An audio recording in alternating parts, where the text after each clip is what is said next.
बड़े घर की बेटी। बेनी माधव सिंह गौरीपुर गांव के जमींदार और नंबरदार थे। उनके पितामह किसी समय बड़े धन धान्य संपन्न थे।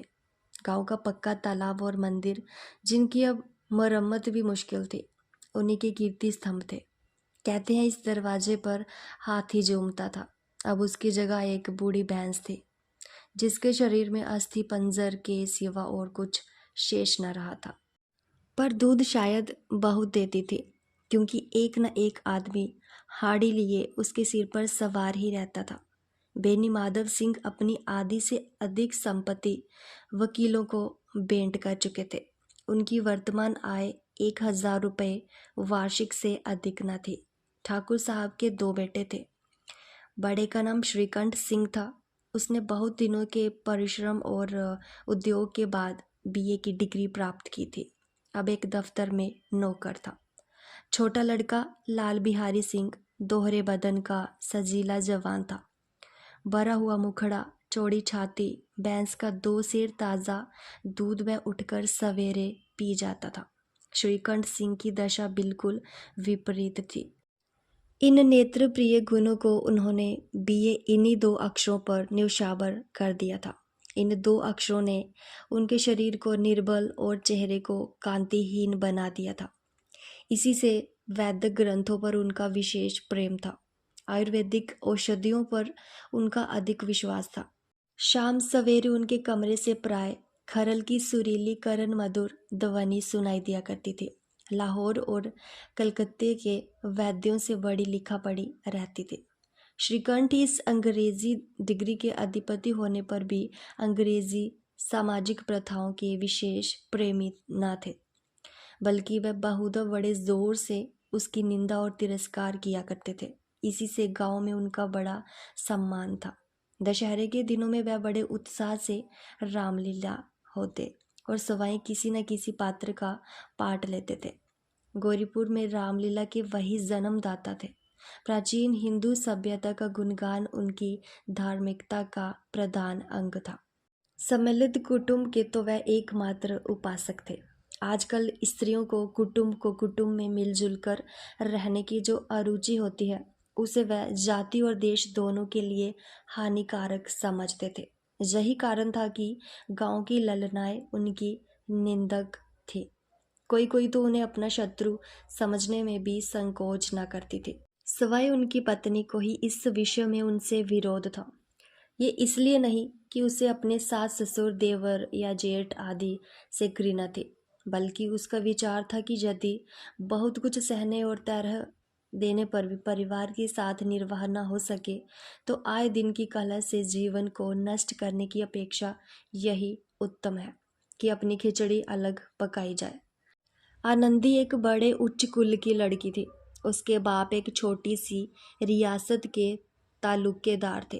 विशाल भवन, एक हाथी, 3 कुत्ते, भाज, बहरी, शिकरे, जाड़ फानूस, ऑनरेरी मजिस्ट्रेट और ऋण जो एक प्रतिष्ठित तालुकेदार के भोग्य पदार्थ हैं, सभी यहाँ विद्यमान थे। नाम था भूप सिंह। बड़े उदारचित और प्रतिभाशाली पुरुष थे, पर दुर्भाग्य से लड़का एक भी न था। 7 लड़कियां हुई और दैवयोग से सब की सब जीवित रही। पहली उमंग में तो उन्होंने 3 ब्याह दिल खोलकर किए, पर 15-20 हजार रुपयों का कर्ज सिर पर हो गया तो आंखें खुली, हाथ समेट लिया। आनंदी चौथी लड़की थी। वह अपनी सब बहनों से अधिक रूपवती और गुणवती थी। इससे ठाकुर भूप सिंह उसे बहुत प्यार करते थे। सुंदर संतान को कदाचित उसके माता पिता भी अधिक चाहते हैं। ठाकुर साहब बड़े धर्म संकट में थे कि इसका विवाह कहाँ करें। ना तो यही चाहते थे कि ऋण का बोझ बढ़े, और ना ही यही स्वीकार था कि उसे अपने को भाग्यहीन समझना पड़े। एक दिन श्रीकंठ उनके पास किसी चंदे का रुपया मांगने आए। शायद नागरी प्रचार का चंदा था। भूप सिंह उनके स्वभाव पर रीझ गए और धूमधाम से श्रीकंठ सिंह का आनंदी के साथ ब्याह हो गया। आनंदी अपने नए घर में आई तो यहाँ का रंग ढंग कुछ और ही देखा। जिस टीम टाम की उसे बचपन से ही आदत पड़ी हुई थी वह यहाँ नाम मात्र को भी ना थी। हाथी घोड़ों का तो कहना ही क्या, कोई सजी हुई सुंदर बहली तक ना थी। रेशमी स्लीपर साथ लाई थी, पर यहाँ बाग कहाँ। मकान में खिड़कियां तक न थी, ना जमीन पर फर्श, न दीवार पर तस्वीरें। ये एक सीधा साधा देहाती गृहस्थी का मकान था, किंतु आनंदी ने थोड़े ही दिनों में अपने को इस नई अवस्था के अनुकूल बना लिया, मानो उसने विलास के सामान कभी देखे ही ना थे। एक दिन दोपहर के समय लाल बिहारी सिंह दो चिड़िया लिए हुए आया और बावज से बोला, जल्दी से पका दो, मुझे भूख लगी है। आनंदी भोजन बनाकर उसकी राह देख रही थी। अब वह नया व्यंजन बनाने बैठी। हांडी में देखा तो घी पाव से अधिक ना था। बड़े घर की बेटी किफायत क्या जाने, उसने सब घी मांस में डाल दिया। लाल बिहारी खाने बैठा तो दाल में घी न था। बोला, दाल में घी क्यों नहीं छोड़ा? आनंदी ने कहा, घी सब मांस में पड़ गया। लाल बिहारी जोर से बोला, अभी परसों घी कर आया है, इतना जल्द उठ गया। आनंदी ने उत्तर दिया, आज तो कुल पाव भर रहा होगा, वह सब मैंने मांस में डाल दिया। जिस तरह सूखी लकड़ी जल्दी से जल उठती है, उसी तरह शुदा से बावला मनुष्य जरा जरा सी बात पर तिनक जाता है। लाल बिहारी को बावज की ये डिठाई बहुत बुरी मालूम हुई। तिनक कर बोला, महकमे तो चाहे घी की नदी बहती हो, स्त्री गालियां सह लेती है, मार भी सह लेती है, पर मैके की निंदा उनसे नहीं सही जाती। आनंदी मुंह फेर कर बोली, हाथी मरा भी तो 9 लाख का, वहाँ इतना घी नित्य नाई कहार खा जाते हैं। लाल बिहारी जल गया, थाली उठाकर पलट दी और बोला, जी चाहता है जीभ पकड़कर खींच लो। आनंदी को भी क्रोध आ गया, मुंह लाल हो गया। बोली, वह होते तो आज इसका मजा चखाते। अब अपड़ उजड़ ठाकुर से ना रहा गया। उसकी स्त्री एक साधारण जमींदार की बेटी थी। जब जी चाहता उस पर हाथ साफ कर लिया करता था। खड़ा उठाकर आनंदी की ओर जोर से फेंकी और बोला, जिसके गुमान पर भूली हुई हो उसे भी देखूंगा और तुम्हें भी। आनंदी ने हाथ से खड़ाऊ रोकी, सिर बच गया, पर उंगली में बड़ी चोट आई। क्रोध के मारे हवा से हिलते पत्ते की भांति कांपती हुई अपने कमरे में आकर खड़ी हो गई। स्त्री का बल और साहस, मान और मर्यादा पति तक है। उसे अपने पति के ही बल और पुरुषत्व का घमंड होता है। आनंदी खून का घूंट पीकर रह गई। श्रीकंठ सिंह शनिवार को घर आया करते थे। बृहस्पति को जो घटना हुई थी, 2 दिन तक आनंदी कोप भवन में रही, ना कुछ खाया ना कुछ पिया, उनकी बाट देखती रही। अंत में शनिवार को वह नियमानुकूल संध्या समय घर आए और बाहर बैठकर कुछ इधर उधर की बातें, कुछ देश काल संबंधी समाचार तथा कुछ नए मुकदमों आदि की चर्चा करने लगे। ये वार्तालाप 10 बजे रात तक होता रहा। गांव के भद्र पुरुषों को इन बातों में ऐसा आनंद मिलता था कि खाने पीने की भी सुधि न रहती थी। श्रीकंठ को पिंड छुड़ाना मुश्किल हो जाता था। जे 2-3 घंटे आनंदी ने बड़े कष्ट से काटे। किसी तरह भोजन का समय आया, पंचायत उठी, एकांत हुआ तो लाल बिहारी ने कहा, भैया आप जरा भाभी को समझा दीजिएगा कि मुंह संभाल कर बातचीत किया करे, नहीं तो एक दिन अनर्थ हो जाएगा। बेनी माधव सिंह ने बेटे की ओर साक्षी दी, हाँ बहू, बेटियों का ये स्वभाव अच्छा नहीं कि मर्दों के मुंह लगे। लाल बिहारी वह बड़े घर की बेटी है, तो हम भी कोई कुर्मी कहार नहीं है। श्रीकंठ ने चिंतित स्वर से पूछा, आखिर बात क्या है? लाल बिहारी ने कहा, कुछ भी नहीं, यूं ही आप उलझ पड़ी। मैके के सामने हम लोगों को कुछ समझती ही नहीं। श्रीकंठ खा पीकर आनंदी के पास गए। वह बरी बैठी थी। जे हजरत भी कुछ तीखे थे।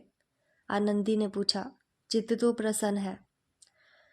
श्रीकंठ बोले, बहुत प्रसन्न है, पर तुमने आजकल घर में जे क्या उपद्रव मचा रखा है।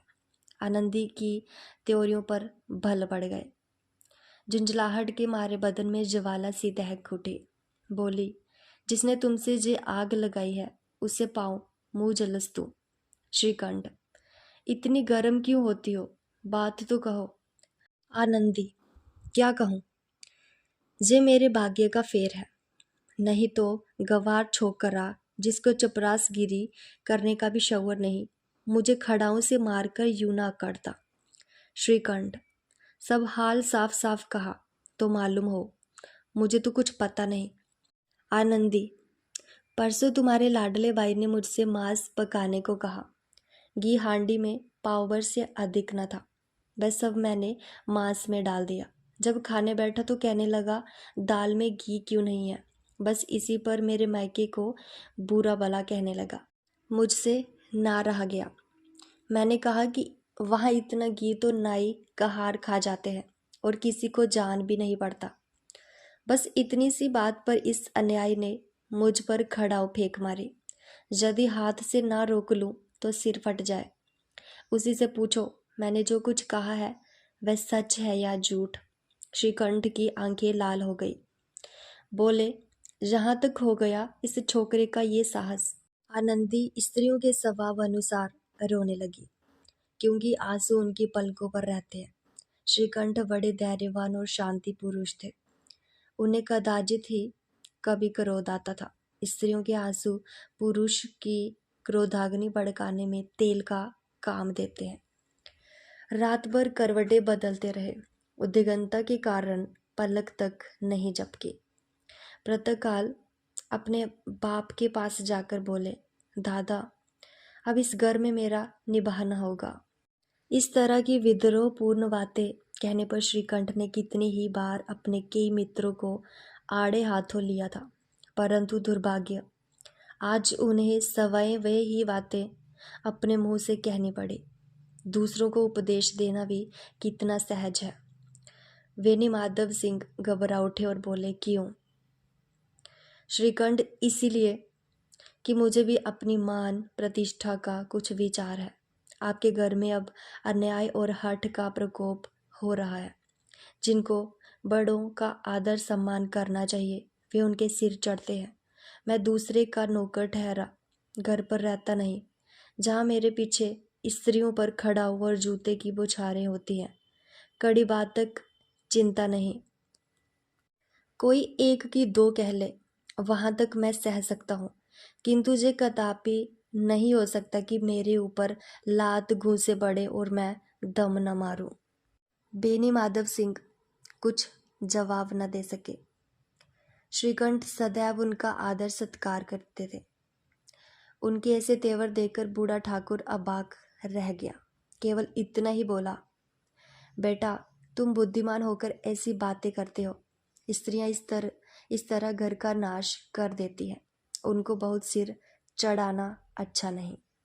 श्रीकंठ, इतना मैं जानता हूँ, आपके आशीर्वाद से ऐसा मूर्ख नहीं हो। आप स्वयं जानते हैं कि मेरे ही समझाने बुझाने से इसी गांव में कई घर संभले गए, पर जिस स्त्री की मान प्रतिष्ठा का ईश्वर के दरबार में उत्तरदाता हूँ, उसके प्रति ऐसा घोर अन्याय और पशुवत व्यवहार मुझे असह्य है। आप सच मानिए, मेरे लिए यही कुछ कम नहीं है कि लाल बिहारी को कुछ दंड नहीं होता। अब बेनी माधव सिंह भी गरमाए, ऐसी बातें और ना सुन सके।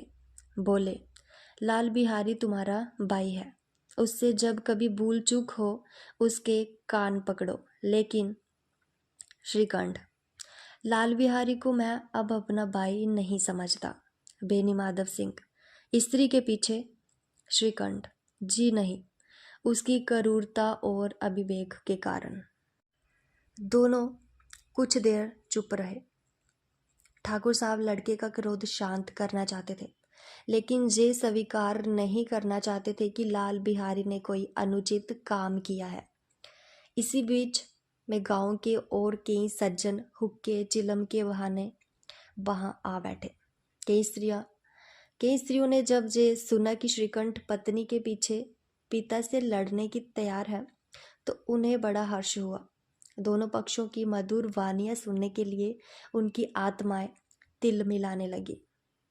गांव में कुछ ऐसे कुटिल मनुष्य भी थे जो इस कुल की नीतिपूर्ण गति पर मन ही मन जलते थे।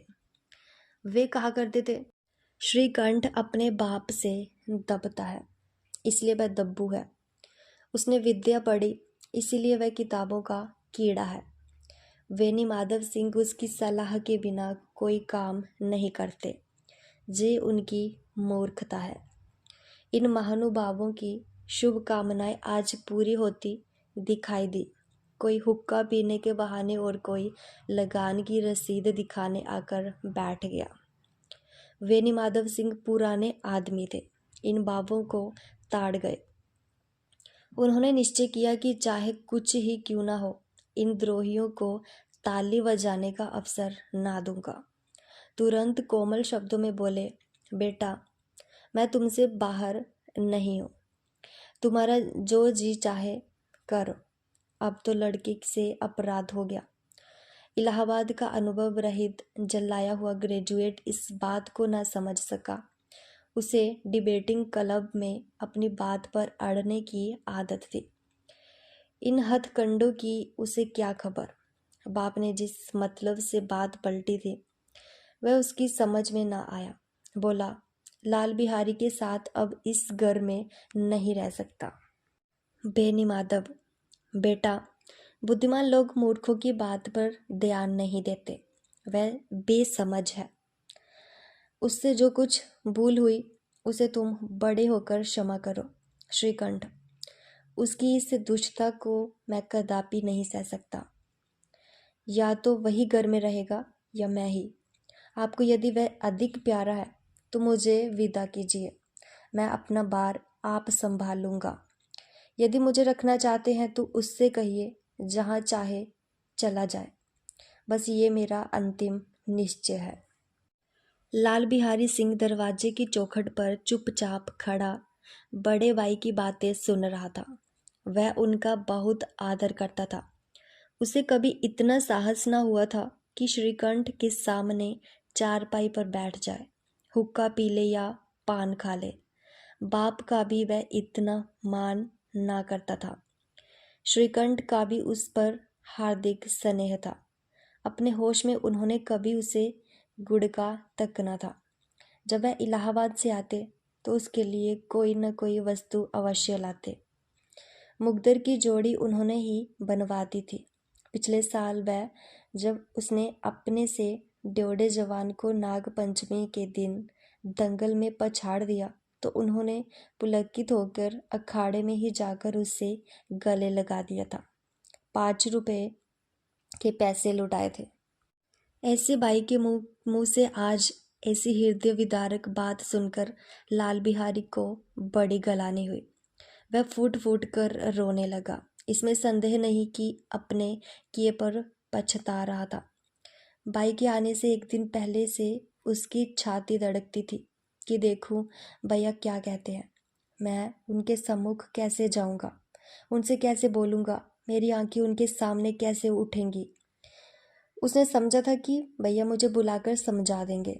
इस आशा के विपरीत आज उसने उन्हें निर्दयता की मूर्ति बने हुए पाया। वह मूर्ख था, परंतु उसका मन कहता था कि भैया मेरे साथ अन्याय कर रहे हैं।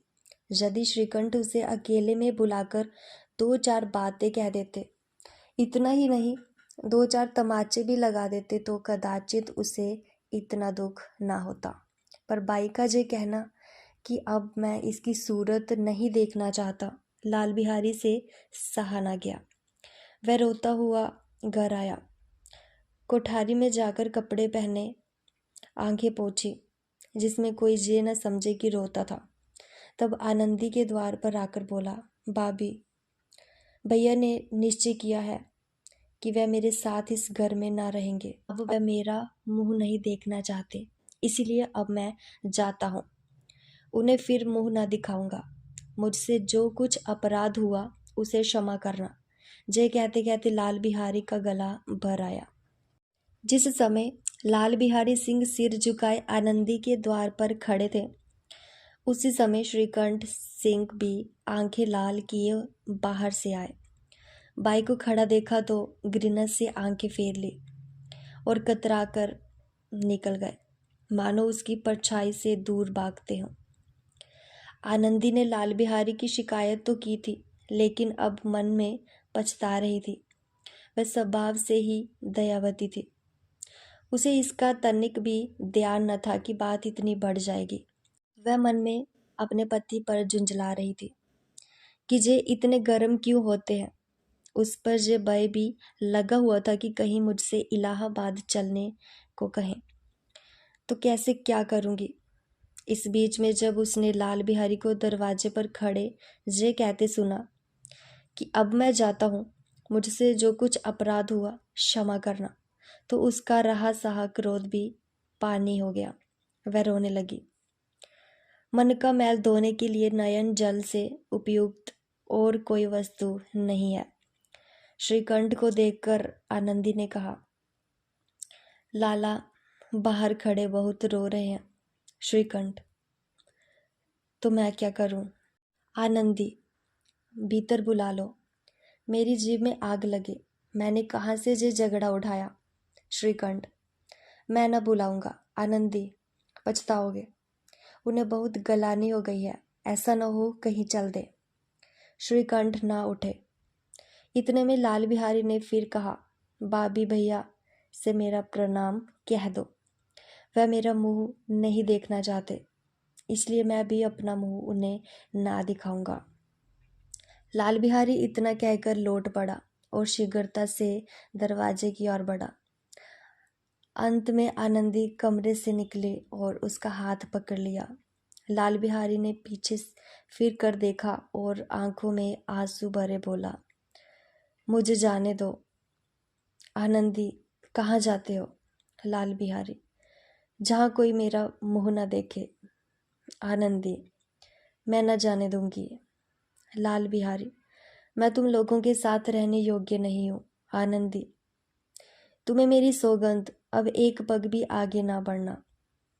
लाल बिहारी, जब तक मुझे ये ना मालूम हो जाए कि भैया का मन मेरी तरफ से साफ हो गया, तब तक मैं इस घर में कदापि ना रहूंगा। आनंदी, मैं ईश्वर को साक्षी देकर कहती हूँ कि तुम्हारी ओर से मेरे मन में तनिक भी मैल नहीं है। अब श्रीकंठ का हृदय भी पिघला। उन्होंने बाहर आकर लाल बिहारी को गले लगा लिया। दोनों भाई खूब फूट फूट कर रोए। लाल बिहारी ने सिसकते हुए कहा, भैया अब कभी मत कहना कि तुम्हारा मुंह ना देखूंगा। इसके सिवा आप जो दंड देंगे मैं सहर्ष स्वीकार करूंगा। श्रीकंठ ने कांपते हुए स्वर में कहा, लल्लू, इन बातों को बिल्कुल भूल जाओ। ईश्वर चाहेगा तो फिर से ऐसा अवसर ना मिलेगा, ऐसा अवसर ना आवेगा। बेनी माधव सिंह बाहर से आ रहे थे। दोनों भाइयों को गले मिलते देखकर आनंद से पुलकित हो गए। बोल उठे, बड़े घर की बेटियां ऐसी ही होती हैं, बिगड़ता हुआ काम बना लेती हैं। गांव में जिसने ये वृत्तांत सुना, उसी ने इन शब्दों में आनंदी की उदारता को सराहा। बड़े घर की बेटियां ऐसी ही होती हैं। धन्यवाद।